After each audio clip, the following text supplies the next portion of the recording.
Oh my God. Buff Nation. Squad! Oh boy. Coming to you live from a virtual studio. It's DNVR Buffs Live. What is happening?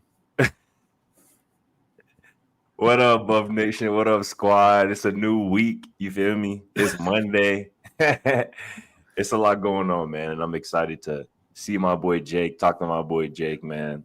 A lot has happened since we've seen each other, since I've seen you, brother. How we feeling? You know what? Just living the dream, brother. Life couldn't be going better right now. Everything's just sunshine and rainbows. It's awesome. How you doing? Hey, man, I'm cool in it, bro. You know, didn't get to rest as much as I would have liked after a late night, you know, at Folsom Yeah, I'm Field dead right now, bro. Yeah, we're both kind of running on fumes a little bit, but, you know, we here for the people. I see some people in the chat. Some people want to ask what we're laughing at, you know. Y'all will see. y'all will see real soon. For the end of the day, I'm sure you'll see what we laughing about. But yeah, I'll tell you what wasn't a laughing matter. Saturday night, I'll tell you that much. But you know, we'll get into it. We'll get into some of the positives, some of the not so positives, and we'll turn the page because tell you what, Jake, there's another game to be played on Saturday night.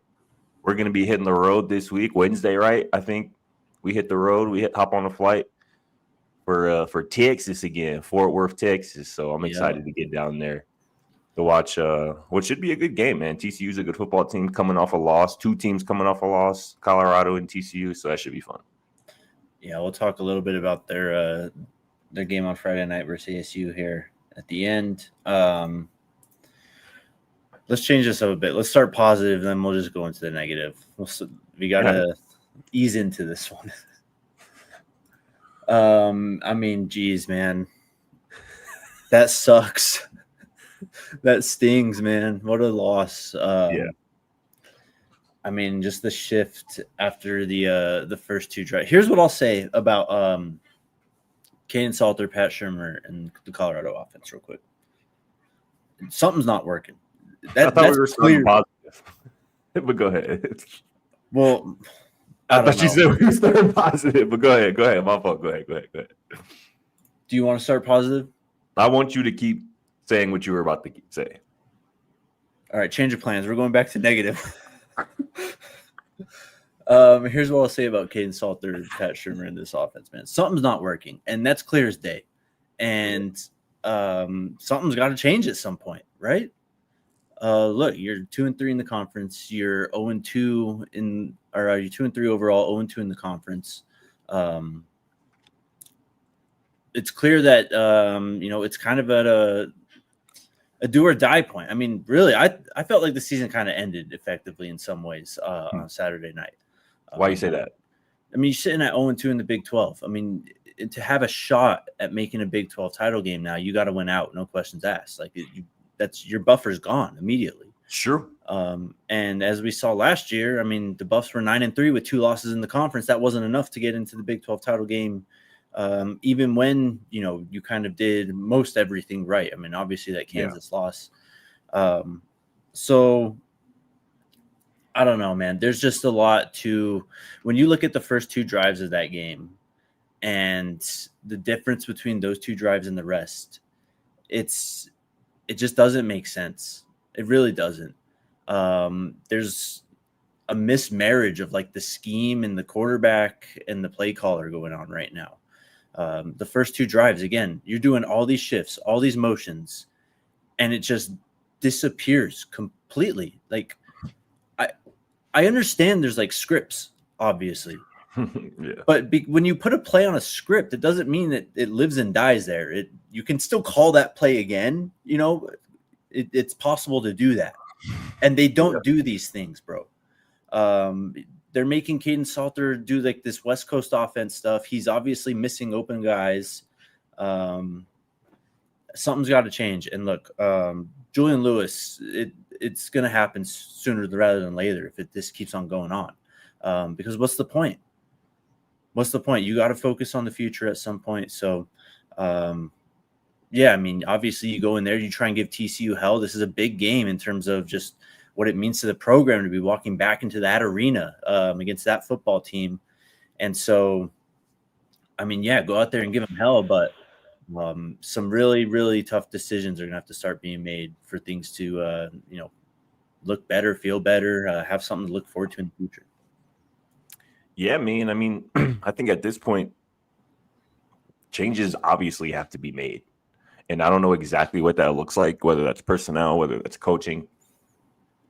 Obviously, execution has to be a lot better. But as you said, what does that really mean now at this point, as you're sitting here at 2-3 overall, 0-2 in the Big 12, tied with West Virginia near the bottom of the conference? And that's a spot that I'm going to say most Buff fans didn't think this team would be at through 5 weeks. And that's just the disappointing part of it, right? Obviously, these next 2 games are against good opponents, on the road at TCU, a pissed off TCU team that just blew a game, to Arizona State last week. And then you got a top 15 ranked Iowa State team coming to Folsom Field the week after that. And you got to win one of those 2 next games. It sounds like a tall task because, again, those 2 teams are really good teams, but BYU is a good team as well. And for at least a quarter of that game, you look like the much better team in that matchup. So, you mentioned Juju. Like I said, if this team doesn't win one of these 2 next games as currently constructed, it is certainly about next season. And it is certainly about the future. And, as far as last Saturday night, I wish I can say that I'm surprised by stuff that happens with this offense under Pat Shurmur's watch, but I just can't say that anymore. I knew it felt wrong when I was giving Pat Shurmur credit after 2 drives. I knew that just didn't. It was too good to be true. It was too damn good to be true, bro. I knew it. And still, I was like, you know what? He deserves credit. What I'm seeing right now is something that I just haven't seen from this offense in terms of the pre-snap shifts, the creativity, the sticking with what works. And you mentioned, a play on a script doesn't live and die on a script. Like, you can call it at any point of the game. And I know Pat Shurmur knows that because he called Drelon out a Wildcat run up the middle 3 straight times. And it worked. It was executed properly, and it resulted in a touchdown. And to go away from that just makes no sense. And to go away from the run game as a whole makes no sense. Michael Welch above 6 yards a carry again. Drelon Miller above 6 yards a carry. BYU never led by more than 3 points in this game. They never led by more than 3 points, so this game was never out of hand. So it really made no sense to go away from it. But, it ultimately falls down to the guys who are out there between the lines on the field. And you mentioned clearly there's not a marriage between Caden Salter and Pat Shurmur, or Caden Salter in this offense that he's asked to run. The 2 sacks were backbreaking, and they're emblematic of somebody who hasn't been playing college football for 5 years, which is what Caden Salter has been doing. This is a veteran quarterback who's played and started a lot of football. And in those 2 situations in particular, you take 3 points off the board with that sack in the second quarter. You could have went up 17-3. 3rd and 3, fourth quarter, pretty much game on the line. Not for real, but kind of. 3rd and 3, you take a 22-yard sack, and it's not because you had pressure in your face at the snap of the ball. No, you had multiple receivers open, and you had plenty of time to, at the very least, get into a 4th and 3 or a 4th and short. But you end up in 4th and 25. BYU has all the momentum. You got to punt the ball back. You lose field position. And that's kind of the game right there. And I'm not even going to get into the last sequence where, he throws the game-ending interception. But that's the type of stuff. If you don't have a quarterback that everybody fully believes in, it's going to be tough to win. And if you compound that with an offensive coordinator or a play caller who not many people believe in, it's going to be hard for people to get excited about a team. Been a lot of talk about leadership, right? A lot of talk. And this goes back to the summer, right? If not, maybe even spring football. These issues were appearing with this football team. And it just, Coach Prime didn't feel like he had to publicly call it out until, obviously he went through what he went through, but until later in the process. Here's the thing with leadership, bro. I look at football kind of like old time, like war, like medieval war. Sometimes like you're trying to like advance on the other side, you know, you're trying to take over land type of thing, right? Here's another analogy, so stick with me. Leadership is like a suit of armor. It's like a one you give to like the top knight, you know, maybe not the general, but like a sergeant or something, right? Okay. And it looks different. It looks very different for the leader at the quarterback position too. That armor is, you know, that's different. You know, people look at it different. You get judged in that armor different than other players. And the thing is that it kind of gets passed down, right? Obviously, you know, when we talk about Shedeur Sanders, and this was mentioned when Jay Phil brought it up a week or two ago, like filling those shoes that's a tough thing. And we don't really talk about that. Yep. We also don't really talk about, you know, Caden Salter, again, coming from Liberty to Coach Prime's Colorado. That's a massive change, right? That being said, Shedeur, like, I mean, that suit of armor looked great on him, right? Like, I mean, he probably wore it to 95 to 98% of its capability. He wasn't perfect, right? But when you see someone else trying to fill that suit of armor and they're like putting on like the chest plate wrong, you know, and you run out to battle and you see it just shaking around out there, and it just doesn't look right. It affects everyone else, because when that person doesn't look right, they know that, or they're not as comfortable maybe in that armor as someone else, that it's going to be different, and that, you know, you need that guy, that someone to, you know, out there literally right in front of the troops right before battle, rallying them, getting ready for this game. And the Colorado Buffaloes have not had that since Shedeur Sanders left this team. And that effect on this team it goes beyond what we can even really describe on this show, honestly.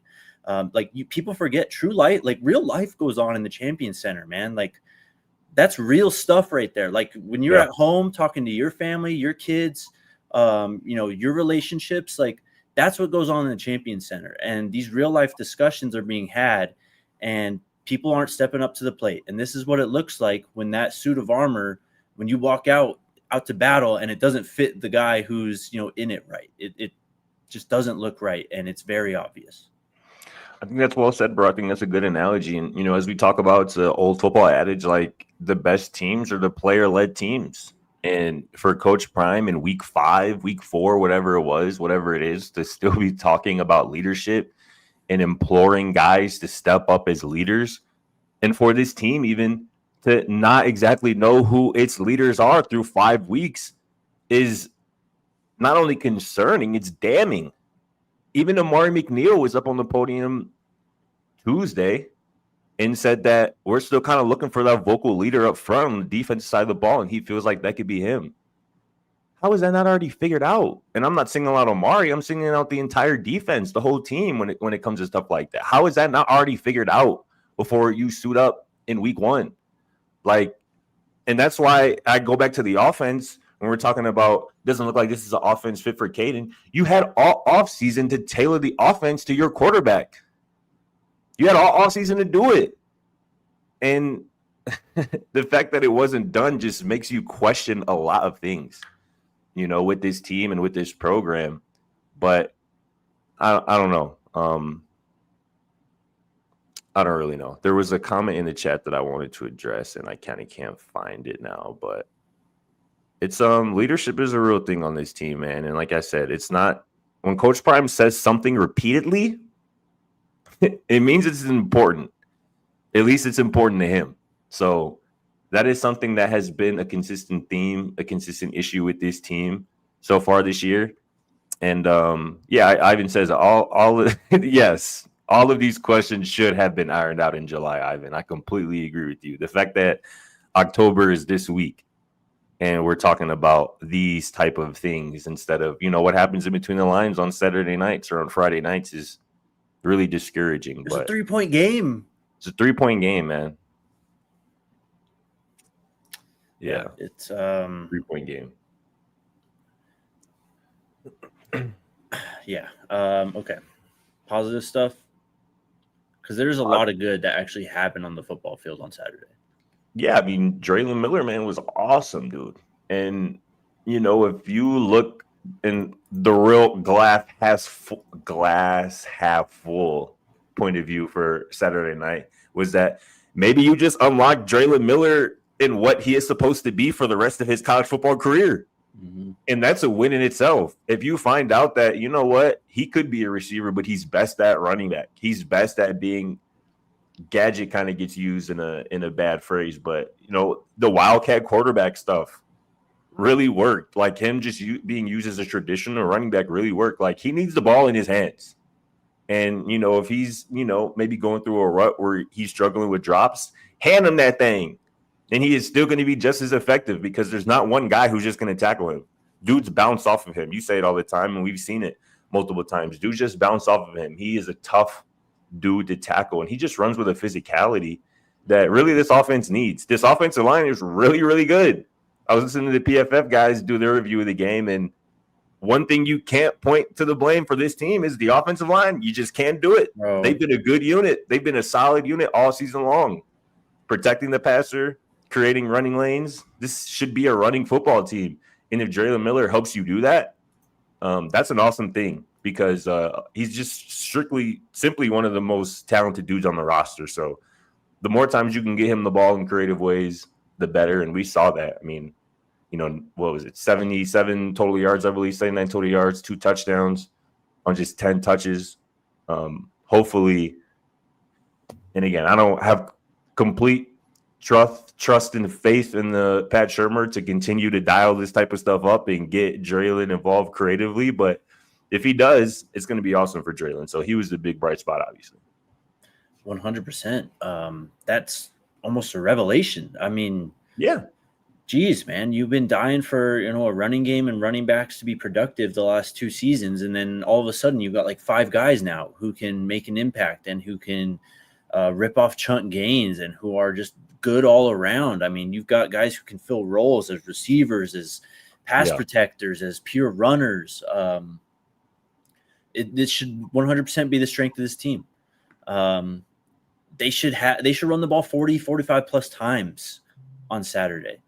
If they don't, then they're not trying to win almost, bro. Like, especially if you're not going downfield. Like this West Coast style of like passing that they're asking Caden to do, it just doesn't fit him. And it's just a complete, like, it's almost like Pat Shurmur's just like forcing his hand. Like, we're going to just do this because it's what I know, as opposed to, you know, actually really highlighting what the roster does well and getting guys like Drelon the football very easily, especially direct snaps. I mean, you said just hand it off to him. Just snap him the football. Snap it to him. Let him Don't go. even need to hand it to him. Get it in his hands. Get him out there running, especially with this offensive line, dude. I mean, how often did we talk about this last year? Like, put Drelon, just put him back there. Or like, if you're gonna go and you need to run the football, put a 6th offensive lineman in there. Like, they're finally doing these things. I think Julian's comment on the screen is awesome too. Like, anything 3rd and short, 4th and short situation should not be an issue for this team. It really shouldn't. With the guys that they got to carry the football, you can throw a 6th offensive lineman on the field, and Yo-Yo, who has really been good in that role. I mean, that's just what it's the identity of this team. And it seemed like they had figured that out in the first half. 24 rush attempts in the first half to only 9 pass attempts. And you're winning. And you're playing well. A light bulb should have went off at halftime. Like, oh, we found it, y'all. This is it. This is it. And that game should have ended with 45 rush attempts to maybe 20 pass attempts. Because, again, BYU never had more than a 3-point lead. They never forced you to throw the football. That should have been Drelon 12 rush attempts, Michael 15 rush attempts. Caden already had 17 with the scrambles. Like, that should have been the formula. And instead, in the second half, when you had no real reason to throw the football or get away from the run game, that's what you did. And it cost you the game. And we're supposed to be staying positive, so we're going to move on. Tavian Coleman was another guy who really stood out for me on the defensive side of the ball, on the defensive line, only averaging 25 snaps a game this season. I think he had his best game as a Buff on Saturday. He had one big TFL. Yeah, early. Maybe second, third quarter. I don't remember exactly what it was, but one big TFL, solo, really a one-on-one play. I might have been on LJ Martin. It was a big tackle, really impressive tackle. 2 tackles on the day. Was really just disruptive and kind of, like I said, limited playing time. That defensive line is a bit thin, or was a bit thin going into last week. I thought Tavian Coleman was really impressive. And this is somebody who played a lot of football, like came to Colorado with 30 career starts. Was at Texas State the last couple of years, which is obviously a solid program. At Utah State prior to that, really twitchy for his size too, 6'1", 300, really twitchy, can get in and out of short spaces. So Tavian also really impressed me on the other side of the ball. Yeah, man. He had a great game. London Merritt had a great game, I thought. Yeah. Shout out once again. I mean, you had the stat. What does he have? 30 tackles in 2 games. Shout out Tawfiq Bayard, man. Yeah, 30 tackles over his last 3 games. 20 of them are solo. He leads all Big 12 safeties this season in solo tackles with 24, and he didn't even start the first 3 games of the year. Look, Unc was talking about that. How does the locker room respond right after this game? And he talked about Tawfiq specifically, how he's kind of really finding his voice and really embracing that number on his chest and living up to what it means to be the shark on Colorado's defense and all the leadership responsibilities that come with that. I hope Drelon, I hope man, these young guys, bro, this is your team. Let the kids play. And I know that, obviously there's these goals are theoretically still on the table, right? Of winning a Big 12 or going to a title game and all that. They are still theoretically on the table. And no one in the program is ever going to tell you it's a transition year or anything, or we're on to next year and all that. 100% get it. I just hope these kids, the sophomores and younger, your Tawfiq Bayards, your London Merritts, your Alex McPhersons, even guys who are older who are returning still, Zach Atkins, the list goes on and on, yeah. right? Like it really does. Those guys need to grab this team, with both hands, man, and take control of it for themselves. Like, honestly, the sooner that happens, the sooner that this kind of passing of the baton when it comes to the leadership and the voices of this team and the playmakers of this team take control and responsibility and act like it's their team, the better off we'll be, because you have so many pieces on this offensive. Jordan Seaton, another one in that department too. Those guys, man, the sooner that happens, the sooner we get back to really good winning football here at Colorado. I agree, man. We're getting to a point where, like you said, man, it's got to be the youth movement. Like, let the kids play. Like, I want to see London Merritt and Alexander McPherson on both the edges as much as possible. Like, let's start to get Mantrez Walker's feet wet at linebacker. Continue to feed Michael Welch, who is going to be here the next couple of years.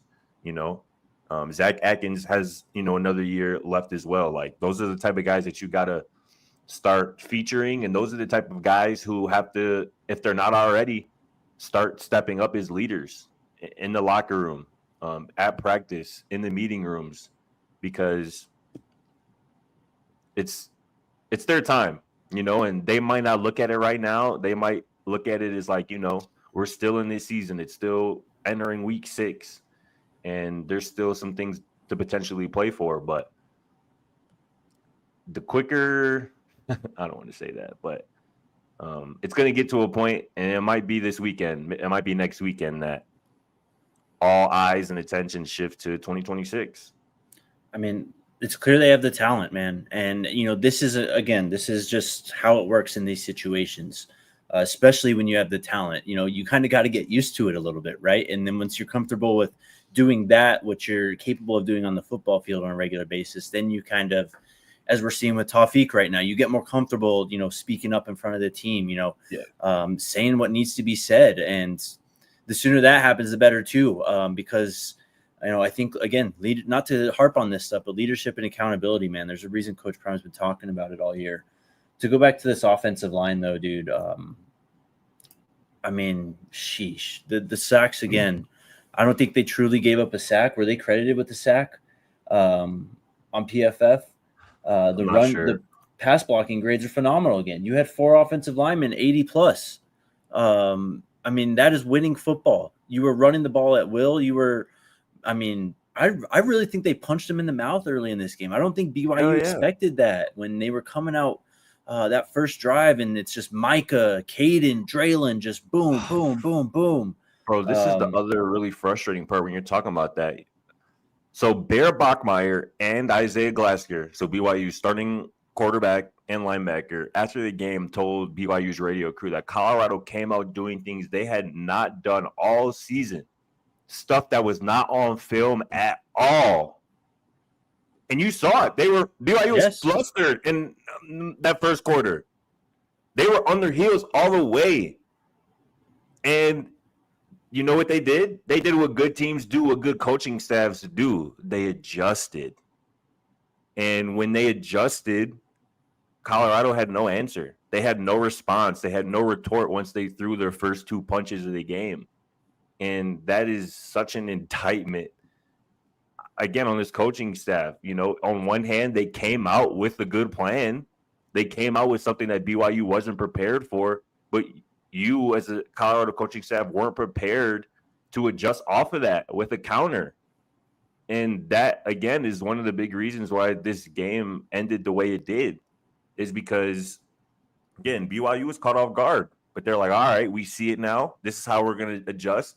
And Colorado just had no counterpunch. And honestly, I don't even think they really needed a counterpunch. No. Just keep doing it. Just straight ahead. Just keep going. That's all you needed. Run behind 77. Run behind 71. Run behind wherever Big Yo-Yo at. I don't know, man. It's frustrating, though.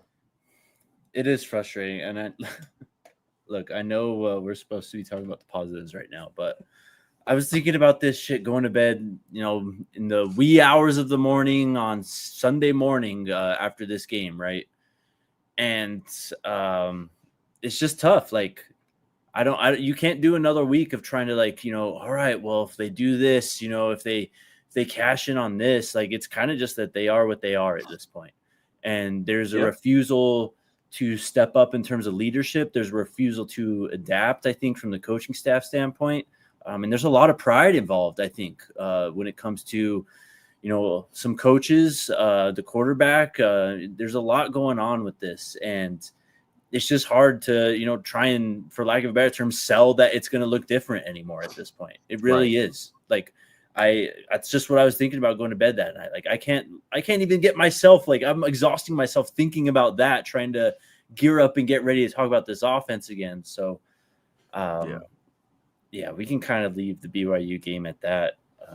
I just think last one, Larry has a comment. He goes, speaking of punches, if the jab is working, you keep jabbing. And I think that's well said. Facts. Big 12 stuff. Let's talk TCU real quick.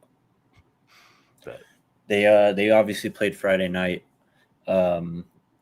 Crazy game. I want to get this right. I think TCU was up 17-0 in this game, if I remember correctly. I think that's right, bro. TCU goes up 17-0. And I mean, ASU is looking for answers. They just can't move the ball offensively. Josh Hoover's literally carving them up. And this is without McAllister too. I don't even know exactly what happened still at this point. Yeah. Go back and rewatch tonight, but Eric McAllister didn't have a reception in this game, and he didn't finish this game. And so ASU just sticks with it. They end up running the ball really well. Raleek Brown goes for over 100 yards. Jordan Tyson just is unbelievable. Dog.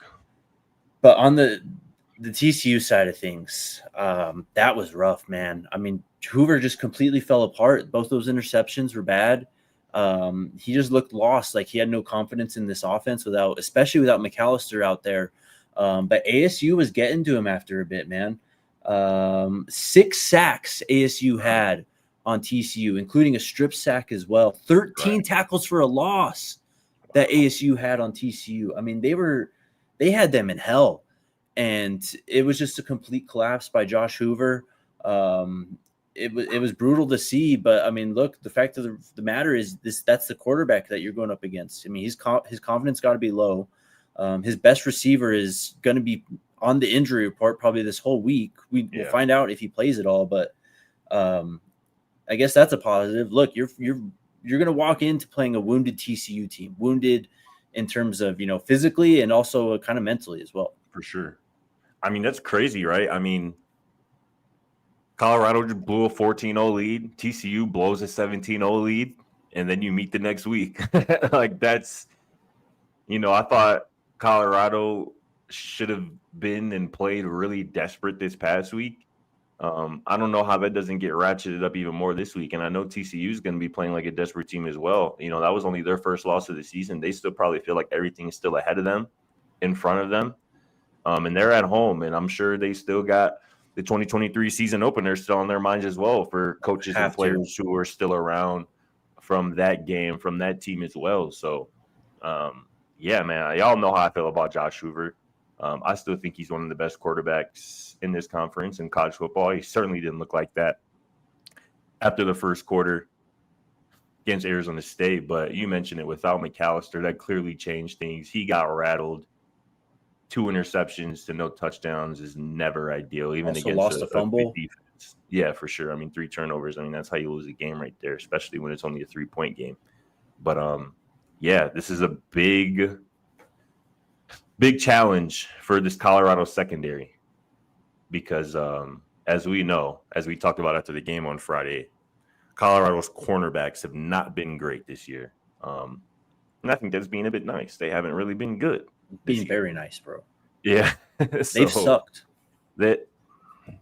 Yeah, that is what it is. And like I said, they're going to have a big challenge this week against a team that wants to air it out. And I don't know if Colorado has faced a team like that this year. Have they? I don't think they've faced a team this year that wants to air it out. You know what I'm saying? That wants to throw it 35 plus times a game. They haven't faced that this year. So it's going to be a challenge for Robert Livingston, for that secondary, for this pass rush to hopefully wake up a little bit as well. Yeah, TCU's just very beat up right now. Yeah. I mean, sheesh, man. If there's ever a get-right opportunity, it's going back to that stadium. It is a night game. It is obviously going to feel a little different. Maybe you break out the whole stormtroopers with the white or the gold numbers and stuff. You gotta all the way back. You have to, bro. And as you said, TCU's got to be focused on that. I mean, they kind of just launched this program with that win, and they know that. You know what I mean? So they're going to want to get some get back from that. I mean, TCU's without Kavorian Barnes. He didn't play last week as well. They're starting running back. Mm-hmm. Their injury report was pretty brutal as well. So, I mean, if there's ever an opportunity to play this team right now, given what you've got, I mean, you nailed it right here. This is kind of an opportunity still for this football team for CU. Yeah. Like I said, you got to win one of the next 2. If you win one of the next 2, again, I don't think nobody's going to be thinking, oh, this team can get to the Big 12 title game. But, like, you still have a shot at a salvageable season if you get one of the next 2, because you're going to be big underdogs in the next 2. I think it already came out. Colorado's 13.5, 14-point underdogs this week against TCU. They're going to be something similar next week at home against Iowa State, assuming Iowa State wins again this week. Iowa State's going to be in the top 15 again next week when they come to Folsom Field. So if you can pull off one of these upsets as probably double-digit underdogs, that could potentially give you some momentum for the second half of the season. But again, if you drop both of these and that puts you at a 3-game losing streak heading into your bye week, I think you might have to use that bye week, that week 8 bye week, to get Julian Lewis ready for his first career college start. I think that's what it is. You win one of these next 2, you operate as business as usual. But if you lose both of these next 2, the week 8 bye week should be spent getting Julian Lewis ready for his first college career start. 100%. 100%, brother. Not really much else left talking about in the Big 12. Kind of a weird weekend. I mean, there was close games for Houston. They pulled it out against Oregon State. Cincy beats Kansas in a close one. But nothing else was really close. Utah blew out West Virginia. Oklahoma State covered, but Baylor kind of blew them out. Kansas State blows out UCF. Iowa State blows out Arizona. So, yeah, kind of a week in the Big 12. Yeah. Nothing crazy. It was. And looking forward to this weekend too. Yeah. Jalen Daniels losing at home to Cincinnati is brutal. Yeah, I didn't see anything from that game, but I mean, Cincinnati 4 touchdowns. Their only loss now is Just that Nebraska. week 1 game in Nebraska, yeah. Well, I guess they haven't really played anybody since then, but I mean, they got Iowa State this week. We'll find out for sure. we'll find out. Anything else you want to say, bro? No, I don't think so. All right, we'll be back tomorrow. We got a Coach Prime presser tomorrow as well. So lots of content coming your way. See y'all then, School Buffs. Oh, super chats. You gonna read it? Shout out Tom. Hold on. I need to make my screen bigger. Shout out Tom Carlson with the $19.99 super chat. He says, the good news is that we know we should be 4-1 right now. We may end up only winning 3 or 4 games. If it ends up that way, coordinator turnover is a must. Let's steal another in Fort Worth. #SCO. Appreciate that, Tom. Appreciate your support, Tom, as always. Landon, what do y'all think of CSU this year in their future? I could not tell you. Would hate to be them. I do not care. Respectfully. Thank you for the super chat. Is that it? Good? Yes, no? All right, cool. All right, brother. I'll see you tomorrow. Chat. We'll see you tomorrow as well. Go Buffs. We all silly like the mayor.